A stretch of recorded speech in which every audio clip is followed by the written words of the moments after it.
Hello, everyone. Welcome to Easy English Cafe.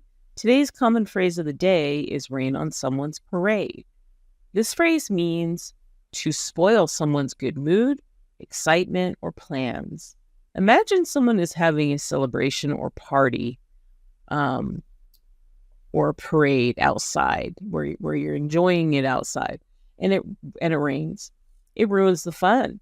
So when you rain on someone's parade, you're doing or saying something that makes them feel disappointed or upset.